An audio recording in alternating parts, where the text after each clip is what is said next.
काही माणसं येतात, स्वतःसह इतरांच्याही मार्गातील अडथळे दूर करतात आणि निघून जातात. त्या दिवशी संध्याकाळी गावावरून येत असताना अनेक ठिकाणी ट्रॅफिक लागलं. कारण उन्हाळा, ज्यामुळे ठिकठिकाणी सुरू असलेलं रस्त्याचं काम, लग्नाचा सीझन, अनेक ठिकाणी रस्त्याच्या कडेला उभारण्यात आलेले मंगल कार्यालय आणि त्यामुळे लोकांनी लवकर निघता यावं यासाठी रस्त्यावरच पार्क केलेल्या गाड्या. या मंगल कार्यालयाबाहेर तर मैफिलसुद्धा सजलेली, पण कोणीही आज जाऊन आपल्या कार्यक्रमामुळे बाहेर ट्रॅफिक जाम झालं हे सांगायला तयार नाही. सगळे आपल्याच तंद्रीत.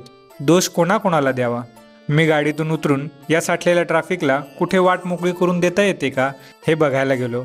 आधीच अर्ध्या रस्त्याचं काँक्रिटीकरण सुरू असल्याने मुळात वापरायला अर्धाच रस्ता होता.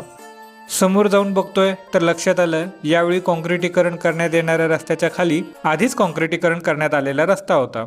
थोडी विचारपूस केल्यावर कळलं, हे सुद्धा काही काळापूर्वीच करण्यात आलं होतं. असो, ट्रॅफिक वाढत जात होतं. जाणाऱ्या गाड्यांनी येणाऱ्या गाड्यांसाठी ठेवलेल्या जागेमध्ये पुढे जाण्याची विकृत घाई झालेल्या गाड्या जाऊन अडकल्या आणि ट्रॅफिक आणखी गुंतागुंतीचं झालं. बऱ्याच काळापासून रखडलेलं हे सुमारे 100 मीटरचं मंगल म्हणवल्या जाणाऱ्या कार्यालयाच्या नियोजनाच्या अभावामुळे तयार झालेलं ट्रॅफिक अखेर 4-5 प्रवाशांनीच धावपळ करून मोकळं केलं.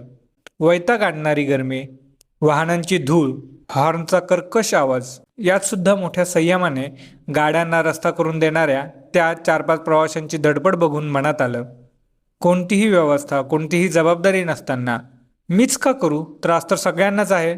या तुच्छ विचारातून वर उठत सगळ्यांसाठी धडपड करणाऱ्या या माणसांच्याच जीवावर अव्यवस्थेने आणि बेशिस्तपणाने भरलेला अख्खा मानवी समाज तग धरून आहे. नाही,